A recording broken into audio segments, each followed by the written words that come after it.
শবে বরাত এটি ফার্সি এবং আরবি উভয়ের সংমিশ্রণের একটি যৌগিক শব্দ। শবে এটি ফার্সি শব্দ, এর অর্থ হলো রাত বা রজনী।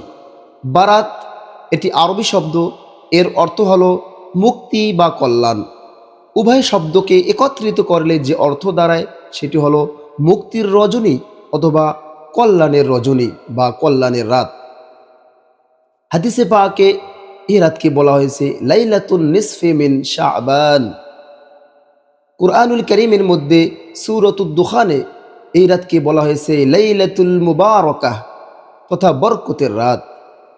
তাফসীরের মধ্যে বিশেষ করে তাফসীরে কাবীর বা তাফসীরে মাফাতিহুল গায়েব নামে যে তাফসীরটাকে আমরা চিনি, সেই তাফসীরের 28 নং খণ্ডে উল্লেখ রয়েছে যে আন্না লাইলাতান নিসফি মিন শাবান লাহা আরবাআতু আসমাইন। অবশ্যই লাইলাতুন নিসফি মিন শাবান এর 4টি নাম রয়েছে। নাম্বার 1 লাইলাতুল মুবারাকাহ তথা বরকতের রাত। নাম্বার 2 লাইলাতুল বারাআ তথা মুক্তির রাত। লাইলাতুস সাখ তথা ভাগ্যের রাত। লাইলাতুর রহমা তথা রহমতের রাত। এই 4টি নাম আমরা তাফসীরে কাবীরের মধ্যে পেলাম।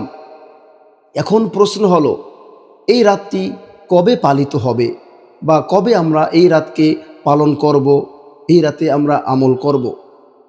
প্রতি হিজরি বর্ষের শাবান মাসের 14 তারিখ দিবাগত রাতে শবে বরাত পালিত হয়ে থাকে। ইমানদার মুসলমান সুন্নি জনতা এই রাতটিকে পালন করে থাকে। এখন প্রশ্ন হলো, আমরা এই রাতে কি কি করব এবং কি কি বর্জন করব, এ বিষয়ে ইনশাআল্লাহ আমরা সামনের ভিডিওতে পেয়ে যাব।